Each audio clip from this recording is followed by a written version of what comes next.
So come on in, take a sip, let's wind down. It's Guardian versus Yank time, but I'm starting to think it's really Guardian and the Yank, right? Because I love doing this stuff. So yes, come on in, take a sip, let's wind down. We'll jump into our grid, we'll jump into some wine. My name is Christopher, I'm always delighted to have you here. And today we're doing it with a 2023 Doppio Passo. This is a Puglia, right, Primitivo. And I poured it right before doing the New York Times Crossword, so about 15 minutes ago. Already I can see some of the notes and the profile changing a bit up on me. It's softening a bit. I think with a lot of these wines, with the shipping and with the 2+ years of sitting in a bottle, perhaps they just need time to breathe. But when you're on a tight schedule like I am, and it's already after 6 p.m. here in Germany, I'm usually doing these around 3:30 or 4 in the afternoon because I get up so early and I go to work so early. I also come home so early, but that's not really necessarily the case when you have these special days, like, you know, everybody kind of pitching in to get a certain project done. And that's just cool because teamwork is all about it. And so maybe a little bit later than usual getting these up, but I'm just excited as all get out to be here. And I got to say, yesterday, the wine was fabulous. Today, the wine is equally fabulous. Wonderful black stone fruit, so black currant, perhaps we're talking about a mulberry on the nose again. I twist those up a lot, but there's like these hints of florals and melons in here, and on the palate, it has softened significantly since I've poured it. It is just, it's equal down the center, and it's like an equilibrium central. I mean, it's like tannins, softness, acids, everything is just kind of so well balanced. It's so rich. I know I'm going to have blue teeth by the end of all of this. It's a deep, deep red. It's got fantastic dendrils. Everything about it is just wonderful. This is one of those wines a little bit more expensive than the average, about 18 euros. But for a special occasion, something along those lines, this would be a fabulous wine to have with that special someone. And really, it would go with anything. Off the top of my head, I'm thinking poultry. Maybe lamb, venison, those things come to mind. But really, my gosh, anything. Pasta, meatballs, right? Pizza, it would be great. This is an all-around go-to wine. And definitely worth a little bit of the expense for the great pleasure that it brings. But just make sure you let it breathe when you pour.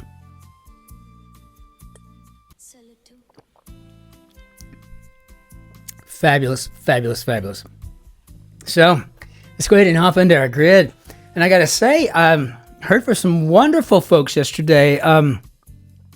Colossal Percy, thank you for the, I don't know, kind of the boost of confidence, right? Reminding me that even though I got Yank slapped across the room yesterday by not knowing 3 words because I guessed them correctly, he gave me full marks. And for that, I appreciate it. Or perhaps she. I really got to quit assuming just because I hear a name that I think, because I never know. But heard from Musty, who cleared up the red top for me, which was just fantastic, of course, as usual. And I even heard from Delphine down in Australia. She's one of our community members in Perth. Love hearing from her.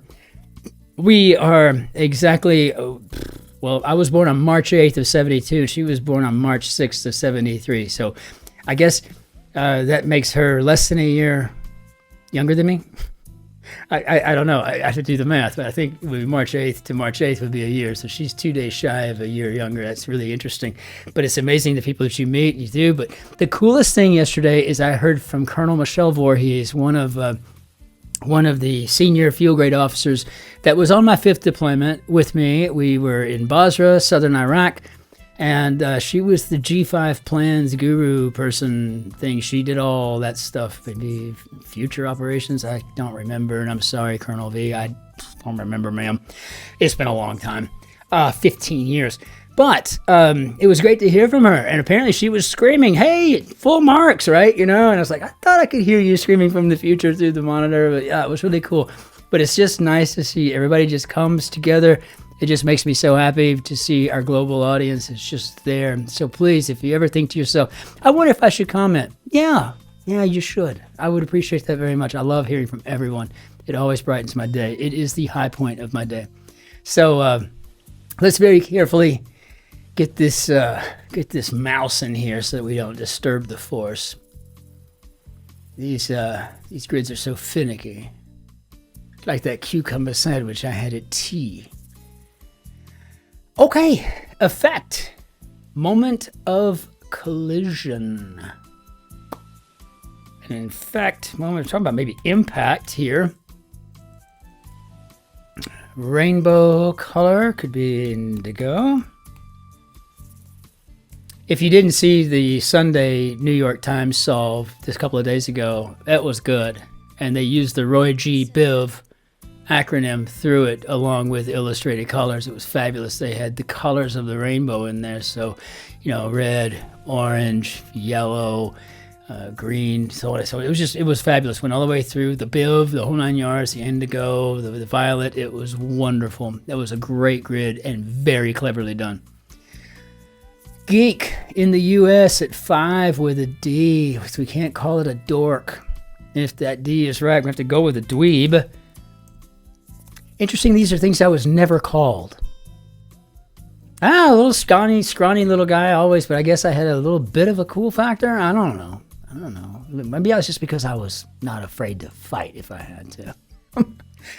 French figure or of pantomime. So all I can think of would be Pierrot. But I didn't spell that right. Pierrot. Okay. Thug. How about a gorilla? Which I think gives gorillas a bad name. That's not very nice. And how here we have a coterie, maybe a cabal.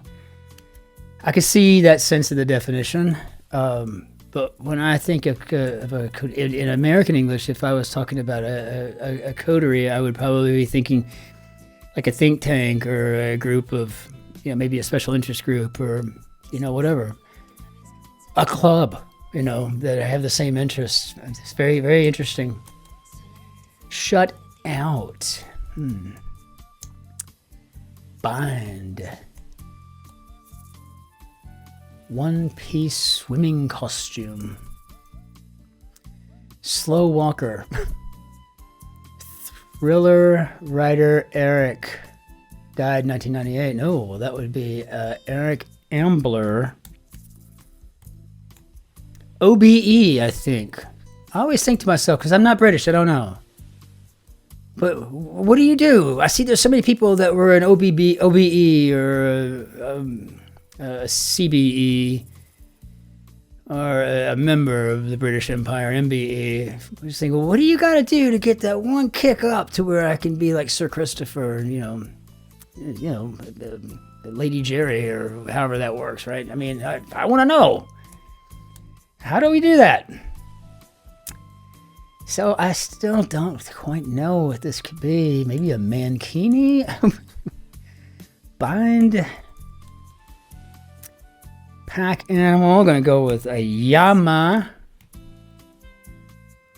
Fuming could be. Irate could be. I don't ever commit to any of this because you just don't know, especially with the Guardian setters. Double-breasted coat with 6 letters. Probably a reefer. I've got 3 of them. As a matter of fact, all bought in England too. Bind. Shut out. Moment. Viscera. Well, I don't know. What do you think? Insides or innards? I'm going to go with innards. I don't feel like insides would be something that the Guardian would use, but I don't know. Let's see if we can check it.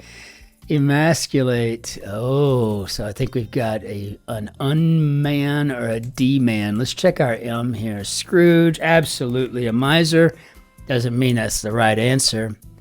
Sullen could be morose. You ever get these grids where you feel like everything is going your way just up to the point that it maybe just shuts you down? That happens a lot. Tommy rot. Oh. About.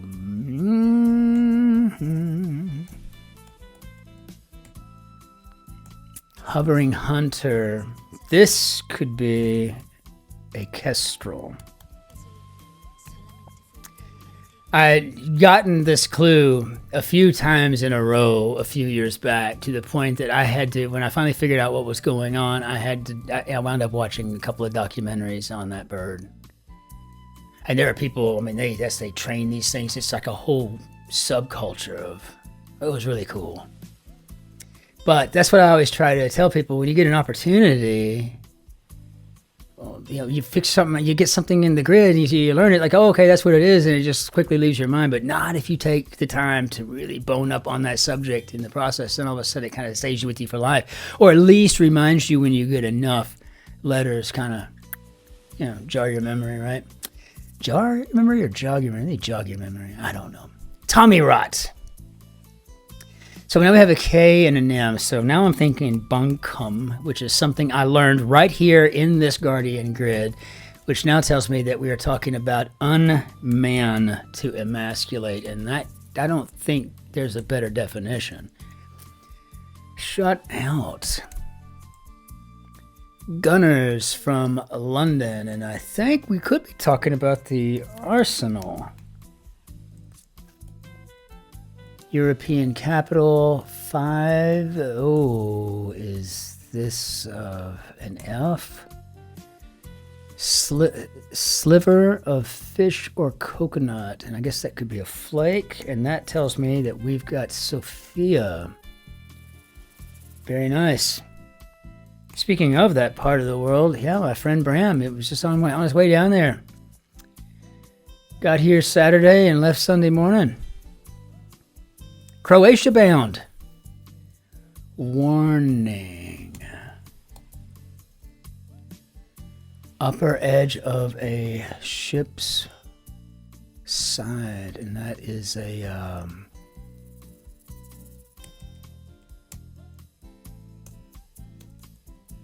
gunwale. Just takes me a minute. You got to give me a second. I don't use these terms every day. I'm pretty familiar with all things Nautica, but some things I don't know. Person using another's services. Well, I don't know. I would almost say a person using a professional service would be a client.